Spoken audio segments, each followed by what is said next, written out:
계속해서 출애굽기 말씀을 이제 묵상하도록 하겠습니다. 우리 한국 번역 성경에는 반영되어 있지 않지만 출애굽기 히브리 원문에 보면요, 출애굽기는 그리고라는 접속사로 시작됩니다. 그리고 이렇게 시작되거든요. 참 특이하죠? 어떻게 책이 그리고라는 접속사로 시작하겠어요?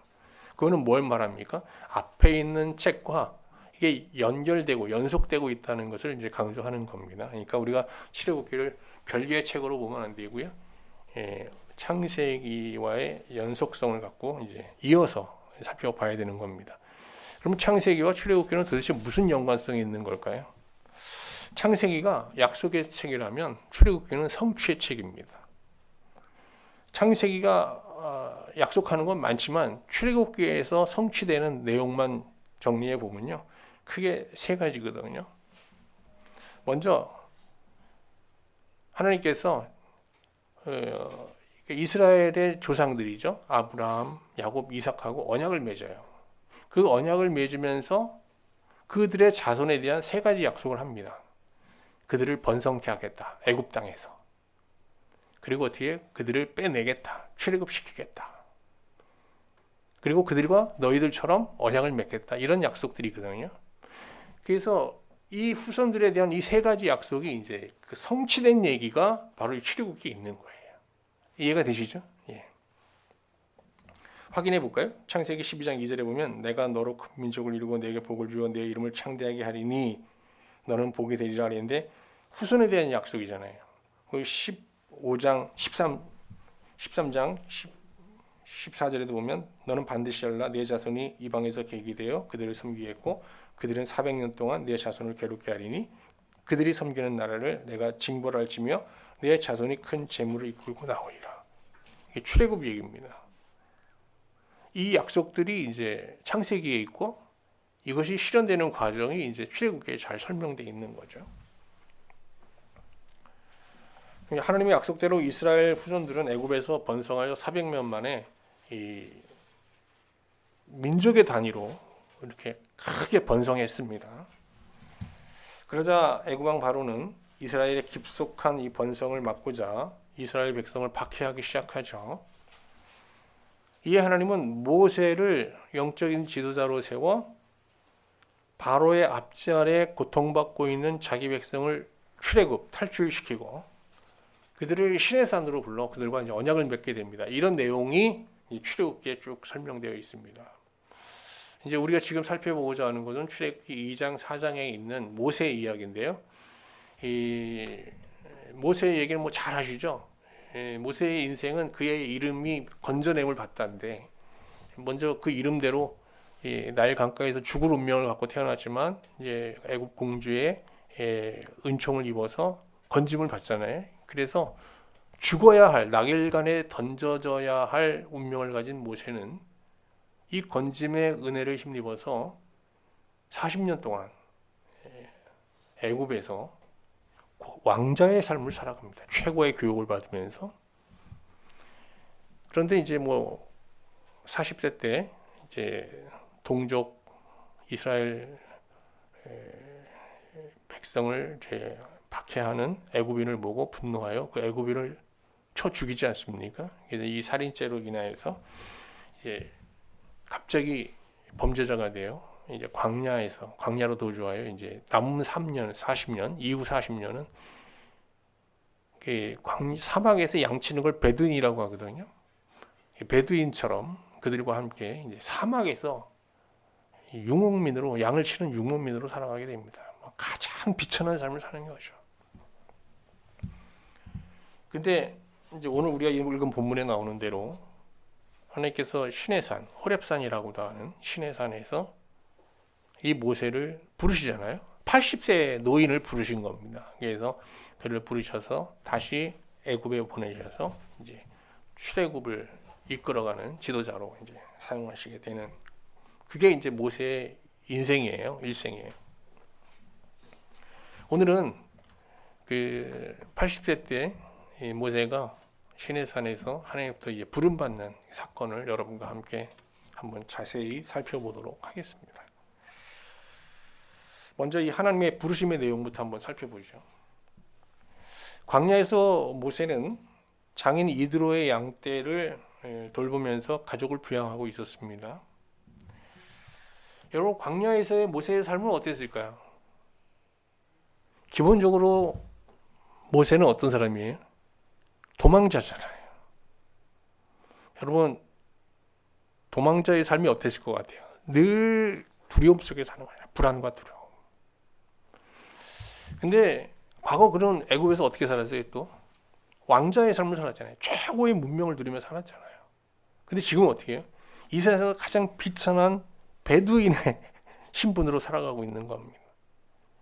그러니까 광야에서 이 40년은 그야말로 애굽 40년 동안 살았던 그 영광에 의해서 완전히 침해된 비참한 현재를 살게 된 거고, 또 과거의 그 범한 죄로 인한 두려움, 죄책감 힘에 둘러싸여서 사는 거거든요. 그러니까 이 광야에서의 이 모세의 삶은 과거 40년 애굽의 삶에 의해서 완전히 파괴된 현재를 살고 있었던 겁니다. 이런 것들을 우리가 좀 다시 한번 확인할 수 있는 내용이 나오는데요. 이 아들을 낳아요. 근데 아들 이름을 모세가 뭐라고 짓습니까? 게르솜이라고 짓잖아요. 이건 타국에서 나그네가 되었다는 뜻인데요. 그러니까 늘 현재의 삶에 만족하지 못하고 과거의 애굽에서의 삶을 동경하고 있는 모세를 우리가 여기서 연상하게 되는 겁니다. 그러던 어느 날 모세는 양떼를 이끌고 호렙산, 시내산, 똑같은 말입니다. 호렙산과 시내산. 호렙산에서 이제 양을 치게 되는데, 근데 성경은 이 호렙산을 말이죠, 하나님의 산이라는 해설을 덧붙여서 설명하고 있어요. 한번 확인해 볼까요? 3장 1절 한번 볼게요. 모세가 그의 장인 미디안 제사장 이드로의 양떼를 치더니 그때를 광야 서쪽으로 인도하여 호렙의 이름에, 그러지 않고요, 하나님의 산 호렙의 이름에 그랬어요. 이 호렙산을 하나님의 산이라고 라는 해설을 덧붙이고 있죠. 여러분 어떻게 생각하세요? 어떤 하나님이 정말 특정한 장소, 특정한 산에 하나님이 거하신다는 거 여러분 믿으시나요?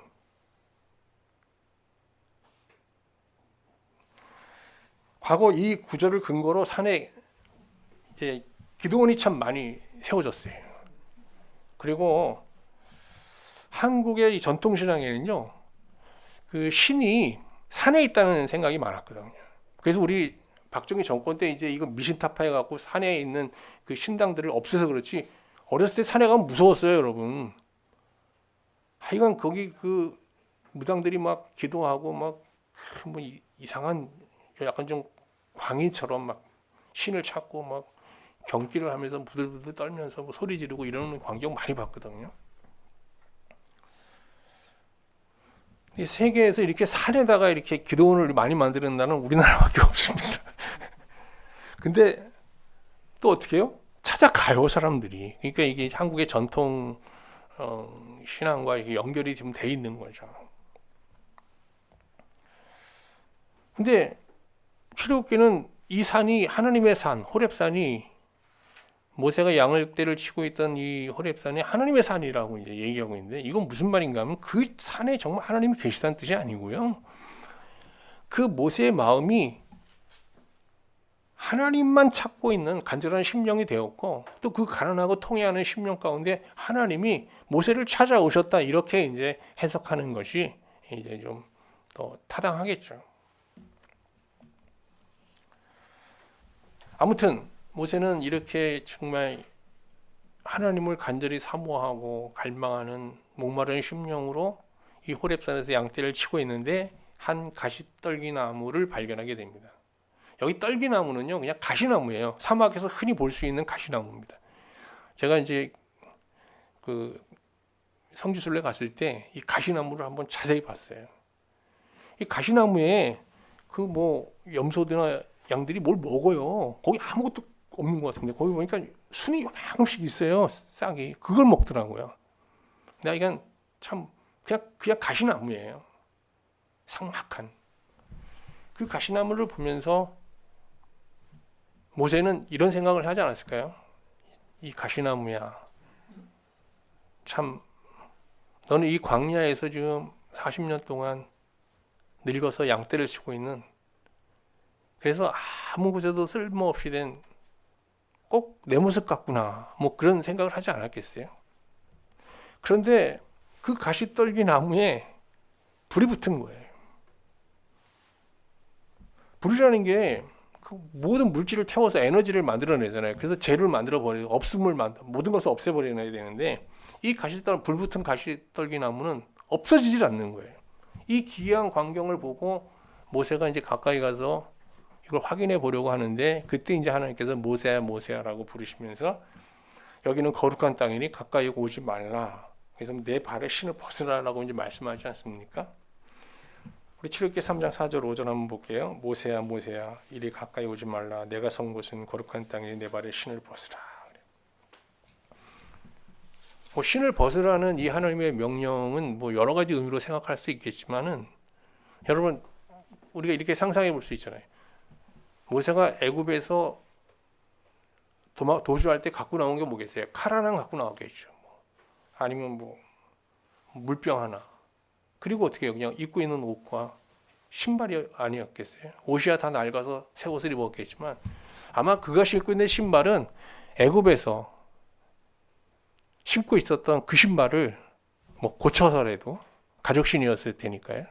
그 신을 신고 있었을 거예요. 그 신을 볼 때마다 모세는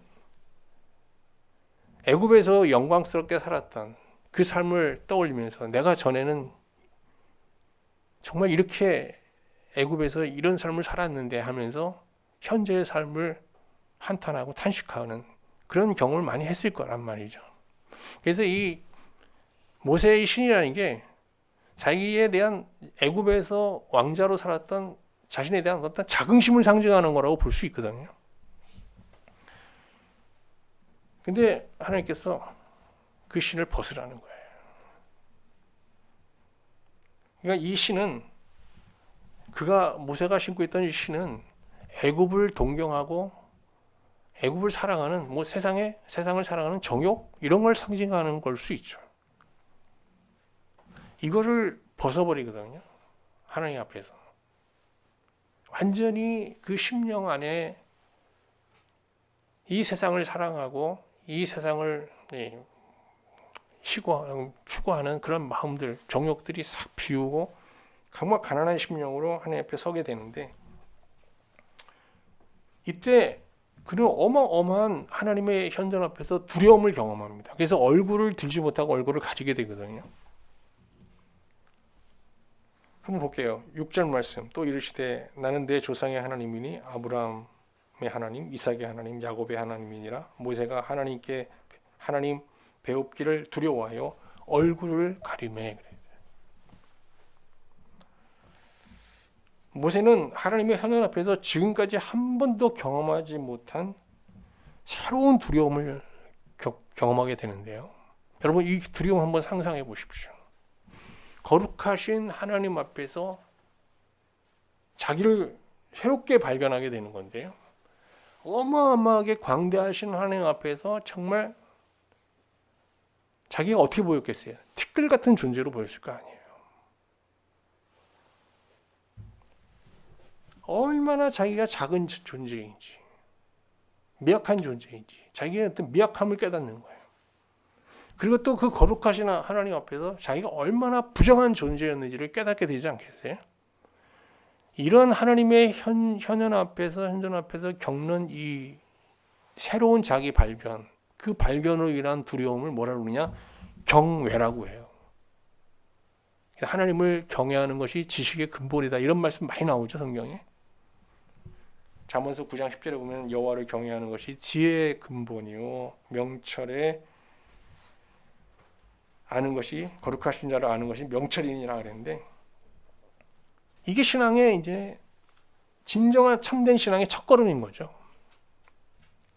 그러면서 모세는 뭐 여기 생략돼 있지만 자기의 어떤 눈물도 흘리고 고백도 하고 참회도 하면서, 그러면서 하나님의 어떤 죄사함의 은혜를 경험하고, 그러면서 하나님과 이제 어떻게 대화가 가능한 친밀한 관계를 형성하게 됩니다. 이 신령한 기쁨, 이 신령한 신앙을 우리가 뭐 구약의 표현으로 하면 안식이라고 하고, 신약의 표현으로 하면 영생이라고 할 수 있겠죠. 또 뭐 사도 요한은 이걸 사귐의 신앙, 사귐이라고도 표현했고요. 뭐 바울은 자유라고 단어로도 표현했고요. 하여간 이런 은혜인 겁니다. 우리가 이제 베드로와 야고보와 요한도 이제 예수님과 아까 변화산에 올라갔을 때 변화산에서 이런 은혜를 경험했잖아요. 그죠? 그럴 때 어떻게 했어요? 베드로가 여기 초막 셋을 지어서 여기서 그냥 하나님, 예수님 모시고 영원히 하나님을 섬기고 싶다, 이런 고백을 했습니다.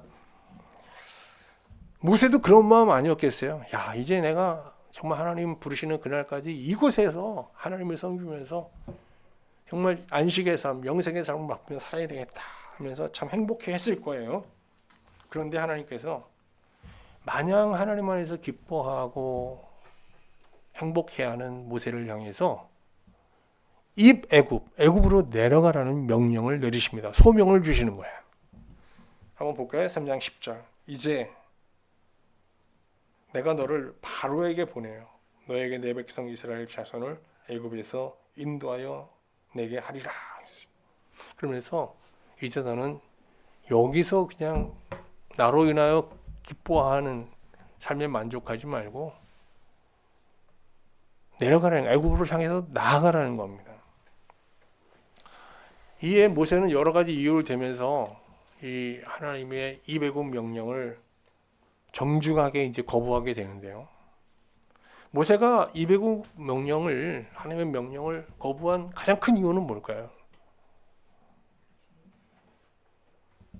그는 광야에 나와서 40년 동안 살면서 한 번도 애굽에 간 적이 없거든요. 왜 안 갔겠어요? 거기 가면 그는 살인자예요. 바로에 대한 두려움이 있는 거잖아요.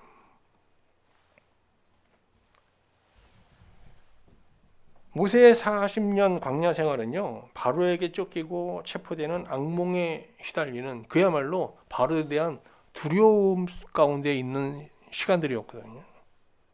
그런데 바로에게 가라는 게 무슨 말입니까? 이게 날벼락 같은 소리잖아요. 뿐만 아니라 애굽에 그냥 가는 게 아니에요. 바로 앞에 가서 이스라엘 백성을 내달라고 요구하라는 거 아니에요. 그냥 가서 죽으라는 얘기랑 똑같습니다. 참 모세가 받아들이기 어려운, 너무나도 가혹한 명령이죠.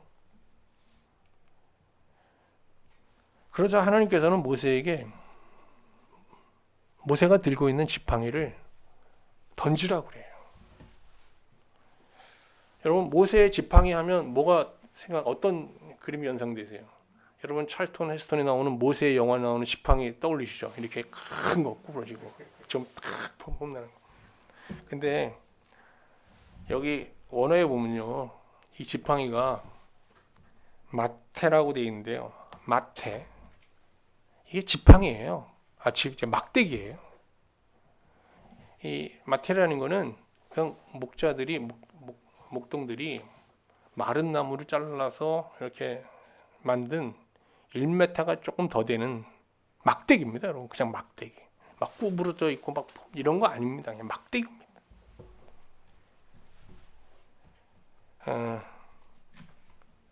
이 막대기를 던졌어요. 그랬더니 여러분 잘 아시죠? 이게 뭐로 바뀌었어요? 뱀, 코브라가 됐습니다. 코브라. 이 번역을 코브라라고 해야 돼요. 그냥 뱀이 아닙니다. 코브라입니다. 이게 중요해요. 여러분, 이 코브라는 바로를 상징하는 거거든요. 애굽은 바로를 신적 존재를 추앙하는데, 그래서 어떻게 해요? 그들은 동물을 신으로 많이 섬기는데 최고의 신은 코브라예요. 그래서 바로의 왕관을 보면 어떻게 돼 있어요? 코브라가 이렇게 쫙 꼬리를 틀고 앉아 있는 모습이 여기 왕관에 이렇게 막 그런 왕관을 쓰고 있는 거거든요. 그러니까 이게 막대기를 딱 던졌더니 코브라가 된 거예요. 이 코브라는 누굴 상징하는 거예요? 지금 자기가 두려워하는 바로를 상징하는 거잖아요. 아니 그런데 그 다음 하나님께서 참 놀라우신 분이 그 코브라를 잡으라는 거예요. 근데 여러분 뱀을 잡으면 어딜 잡아야 돼요? 뱀 잡는 사람들 보면 어딜 잡습니까, 여러분? 머리를 잡습니다, 그죠? 왜? 머리를 잡지 않으면 독사한테 그냥 물리지 않습니까, 바로?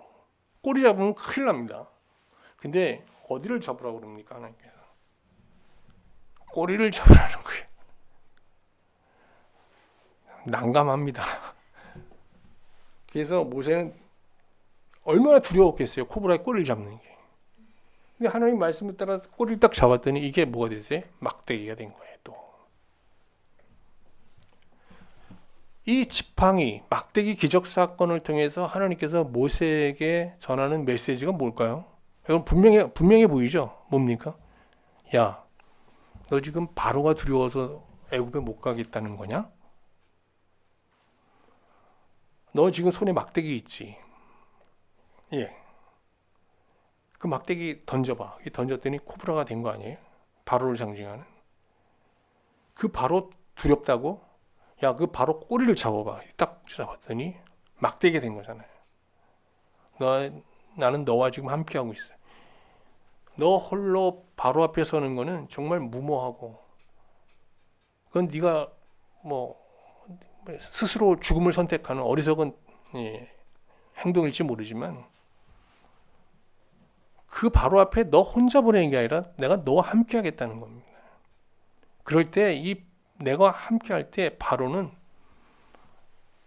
그냥 네가 갖고 있는 이 막대기 같은 존재에 불과하다는 겁니다. 모세는 이 막대기를 자기 마음대로 사용할 수 있잖아요. 바로를 모세의 말에 굴복시키겠다는 거예요. 그걸 보게 될 거라는 분명한 메시지를 선포하고 계시는 거예요. 그러면서 출애굽기 4장 17절에도 보면요, 너는 이 지팡이를 손에 잡고 이것으로 이적을 행하라 그러거든요. 그래서 실제로 이 막대기 갖고 모세는 많은 이적을 행했어요. 여러분 잠깐 한번 여러분 상상해 보세요. 40년 동안 광야에서 양떼를 돌보면서 40년 동안 사막을 막 돌아다니면서 살았던 모세 모습을 한번 상상해 보세요. 그의 얼굴, 그의 그가 입고 있는 옷들 얼마나 초라했겠어요. 근데 거기에 뭘 들고 있어요? 손에는 막대기 딱 하나 들고 있습니다. 그런 모습으로 바로 앞에 서서, 바로는 신적으로 추앙받는 사람이고 뭐 세상을 움직일 수 있는 뭐 천재들을 다 그 옆에 신하로 착 두면서 그 어마어마한 그 제왕의 자리에, 신의 자리에서 모세를 내려다보고 있습니다. 그 앞에 서 있는 모세, 얼마나 초라하고 얼마나 비참해 보입니까? 그런데 그는 그 바로 앞에서 그 지팡이로 정말 여러 가지 이적을 행하게 되거든요. 훗날 모세는 이 지팡이로 나일강을 쳐서 정말 이게 생명의 근원처럼 여기는 강인데 이걸 피해 강으로 만들어 버리지 않습니까? 그리고 지팡이를 하늘을 향해 들자 하늘에서 불과 우박이 떨어지기도 했고요. 또 그 지팡이 하나로 폭이 32km나 되는 홍해를 갈라서 길을 내기도 했습니다. 그리고 지팡이로 반성을 쳐서 물을 내기도 했고요. 여기서 우리는 하나의 의문을 좀 던지게 되잖아요. 왜 하나님은 이 지팡이를 통해서 이적을 행하게 하셨을까? 이 지팡이는 누구를 상징하는 겁니까? 모세잖아요, 모세. 이 지팡이는요, 여러분, 죽은 나무를 잘라서 만드는 거예요, 그냥. 근데 이 볼품없는 이 도구를 통해서 하나님은 여러 가지 이적을 행하셨단 말이죠. 그래서 누굴 나타내는 겁니까? 하나님을 나타내는 거예요. 이 지팡이가 중요한 게 아니죠. 그래서 이 지팡이, 모세가 들고 있는 지팡이는 누구 지팡이에요? 사실 모세의 지팡이인데 이후부터는 이 지팡이를 얘기할 때마다 성경은 하나님의 지팡이라고 말합니다. 그러니까 이 이후로, 이 부름 받은 사건 이후로 모세는 지팡이 같은 존재였지만은 그는 이제 그냥 지팡이가 아니라, 그냥 막대기가 아니라 어떤 막대기? 하나님이 함께하는 하나님의 막대기가 되었다. 이런 얘기죠.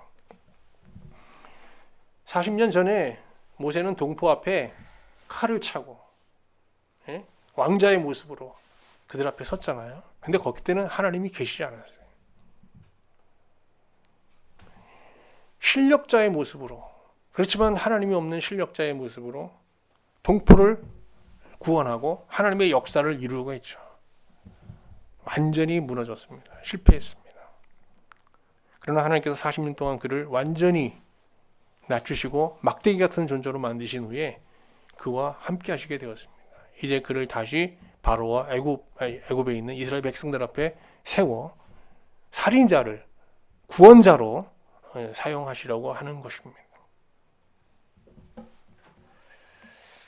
자, 이렇게 해서 이제 하나님께서 바로에 대한 두려움을 제거하시면서 이제 다시 가라고 하는데, 모세가 딱 보니 두려움이 사라졌다고 해도 자기를 보니까 그런 일을 할 만한 처지가 있잖아요. 나이가 지금 80이고 40년 동안 광야에서 사람들을 거의 만나지 않고 양떼들만 치고 있었던 사람이 어떻게 가서 바로 앞에 가서 이스라엘 백성을 설득해서 그들을 하나님께로 인도합니까?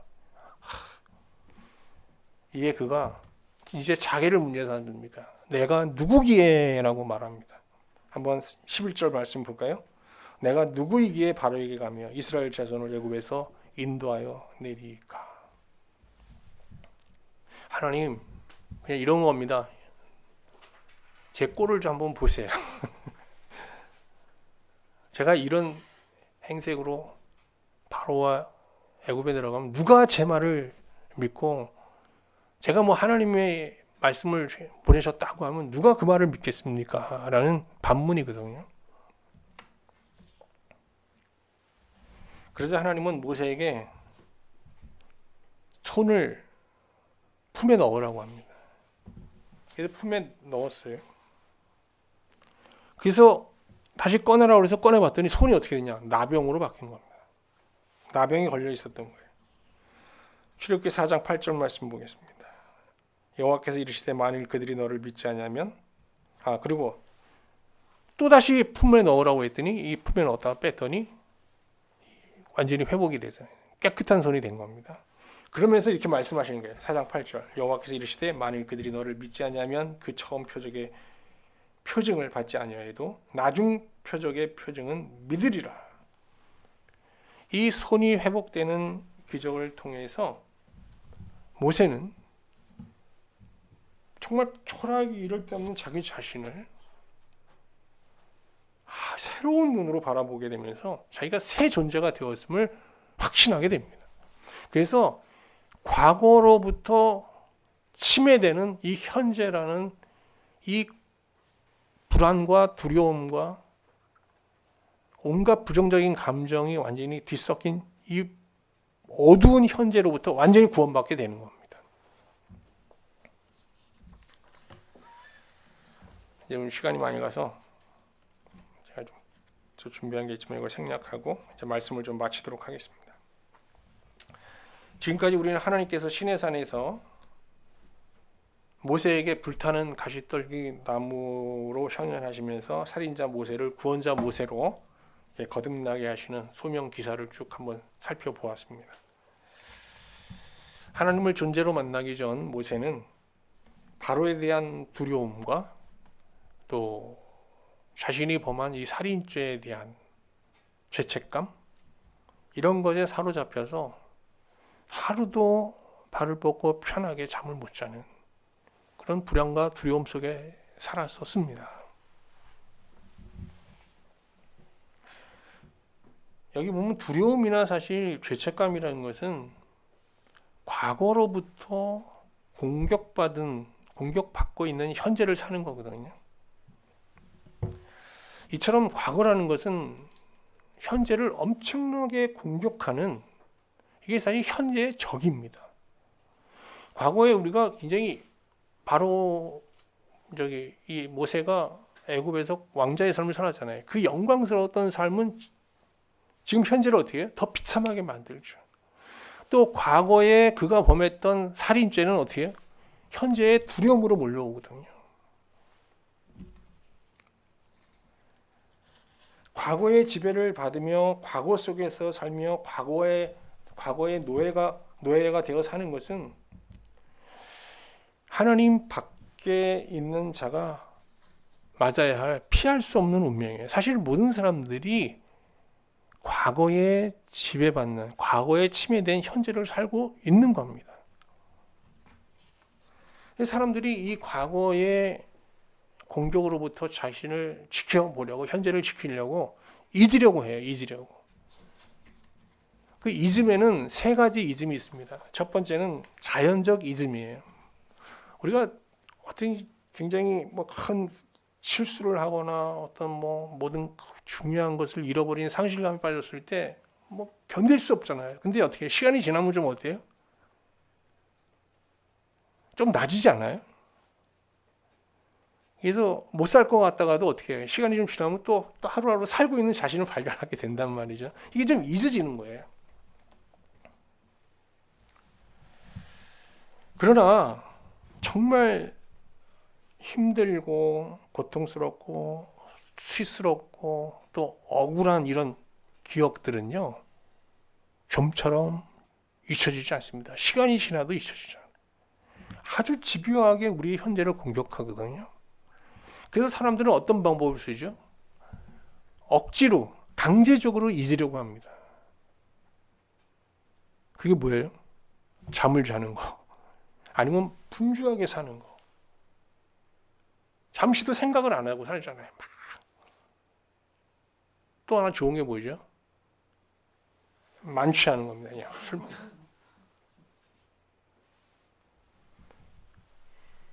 더 강력한 게 뭐예요? 약물. 완전히 있습니다. 그래서 사람들이, 그래서 그 기쁨이라는 게 그냥 있는 거잖아요, 사실. 그러니까 이 과거의 공격이 얼마나 무서워요.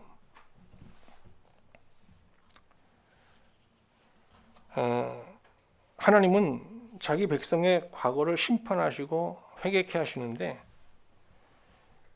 신자는 이 과정을 통해서 과거를 과거로 돌리고 과거로부터 벗어난 온전한 현재를 누리게 됩니다. 이것을 성경은 진정한 구원이라고 말해요. 이게 바로 뭐냐? 근원적 이즘이에요. 근본적 이즘이에요. 자, 세 가지 이즘을 얘기하자. 처음은 뭐예요? 자연적 이즘. 시간이 지나는 겁니다. 어떤 부분은 되지만, 어느 정도 되지만 잊혀지지 않죠. 불완전한 거예요. 두 번째는 강제적인 겁니다. 근데 강제적인 이즘이라는 게, 그거는 잊을지 모르지만 그 강제적인 이즘을 통해서 어떤 부분이 파괴되잖아요. 성경은, 복음은 우리에게 근원적 이즘을 말하고 있어요. 자, 우리 손 회복의 기적을 한번 봤잖아요.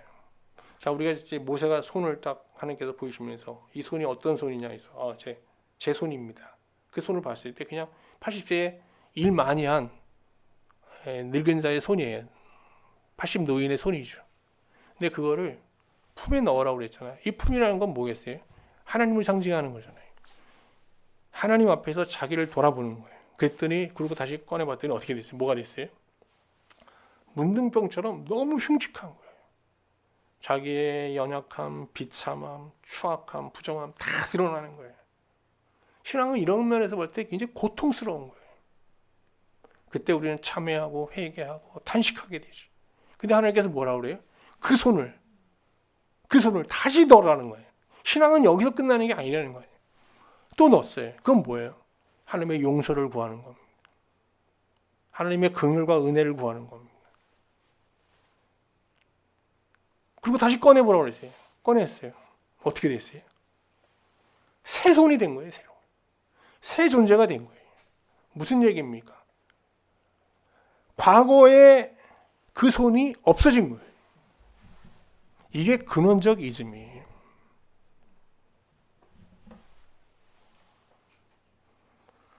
그렇기 때문에 우리가 정말 과거로부터 해방된 현재를 살려고 하면 이즘과 함께 기억해야 될 게 있어요. 기억이 뭐예요? 복음을 기억해야 돼. 아들의 복음을 기억해야 돼요. 우리가 예수님을 믿는다는 건 세례 의식, 침례 의식을 통해서 침례 의식에 그대로 반영되어 있는데 이 침례 의식과 이 손 기적, 모세가 경험한 손 기적 사건이요 너무나도 유사해요. 우리가 세례라는 게 뭐예요? 침례라는 게. 멀쩡했던 사람이 어떻게 해요? 물속에 들어가서 죽는 겁니다. 왜? 너무나도 부정한 거예요. 죄와 사망 아래 살 수밖에 없는 부정한 나를 하나님의 심판 속에 심판을 받아 죽이는 겁니다. 근데 그 안에서 예수 그리스도와 함께 다시 살아나는 거거든요. 새 존재로.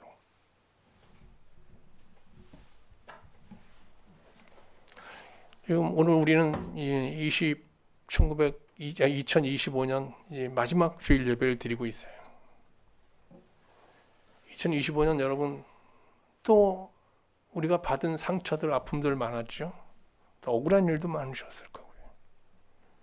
어쩌면 이 2025년의 이 부정적인 시간들, 이게 2026년을 공격하는, 어쩌면 이게 우리의 26년 새해의 삶을 위협하는 하나의 무기가 될지도 모르는 거예요. 2025년 여러분 안에서 여러분을 지금 공격하고 있는, 여러분을 두렵게 하거나 불안하게 하거나 분노케 하는 것들 완전히 잊어야 되지 않겠습니까?